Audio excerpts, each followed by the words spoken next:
What are the economic implications of a successful cyber attack on critical infrastructure? Joining me, I'm Jill Malandrino, global markets reporter at Nasdaq. We have Andrew Ruben, CEO of Illumio, to discuss stopping cyber threats through zero trust segmentation. It is great to have you with us, Andrew. Welcome to Trade Talks.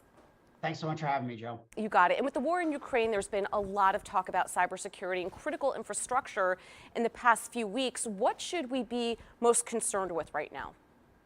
I think what's happening, the situation on the ground in Ukraine and everything we're seeing sort of in geopolitical landscape is a continuation of honestly what the president started talking about last year with his executive order, which is a significant uplift of the cyber conversation. The threat landscape is probably at an all-time high. We've heard it from the government now continuously, shields up across America, both critical infrastructure as well as enterprise. And I think we're just living in an environment right now where cyber is probably the #1 risk that we're facing from pretty much every angle or perspective you look at it. What are the economic implications of a successful cyber attack on critical infrastructure?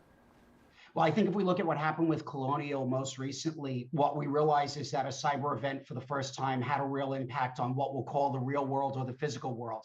We've now seen the crossing or blurring of the line where all of a sudden cars lined up at gas stations because of a cyber event, not because of a physical attack, is something that we never dreamt of in the past. And now we recognize is not only a reality, but it could happen in any sector or in any industry. So the economic impact is essentially anything that can be shut down that could lead to an impact on how we live our lives or how we conduct commerce or business.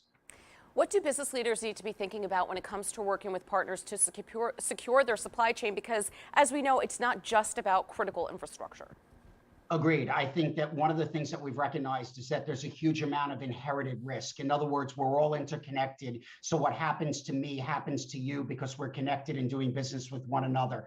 I think there are two things that business leaders need to think about. First of all, this is about managing risk. We live in a world where breaches are real and we cannot drive that number to zero probably ever again. So this is about two things. One, stop as many breaches as we possibly can.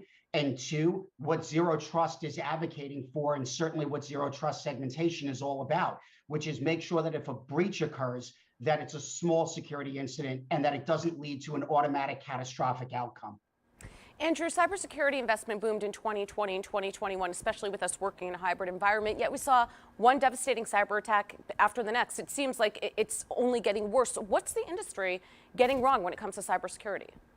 Joe, I think you're alluding to something that's incredibly important, which is every year we seem to spend more and more money and put more and more effort into cyber. But what you have to remember is that for 30 or so years, our entire cyber strategy, everything we've done in cyber has been about one thing: detecting and stopping breaches. What the last few years, and in particular what last year reminded or proved to all of us is, no matter how much money we spend and no matter how much work we do, we'll stop most, but we will not stop all. And this shift to zero trust is really about taking that theory and moving us to a place where we recognize we are going to miss.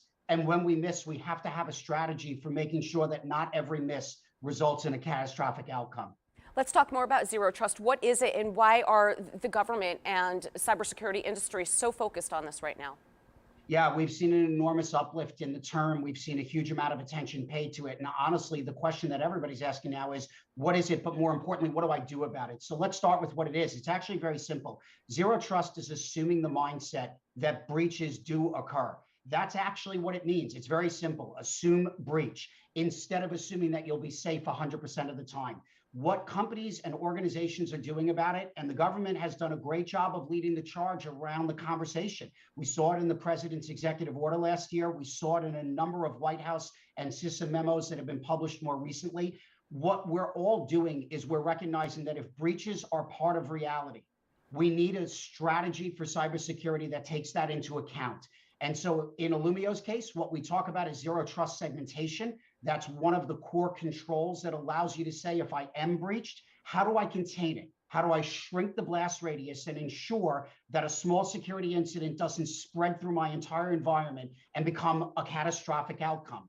There are other pieces of zero trust, but this shift to assume breach is where it all begins. What do business leaders need to know to successfully articulate today's security risks to the board? And to that point, Andrew, even the employees, the entire organization?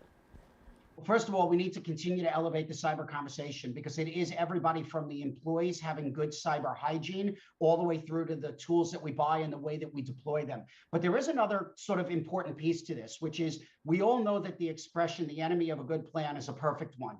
In other words, in cyber, there is this habit, for lack of a better word, of trying to spend a lot of time analyzing what to do to reduce risk.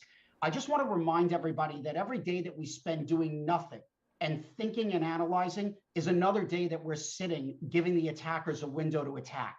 There is a theory that says we need to act now. And even if it's not the perfect answer, a good answer that reduces risk today is better than a perfect answer a year or two from now.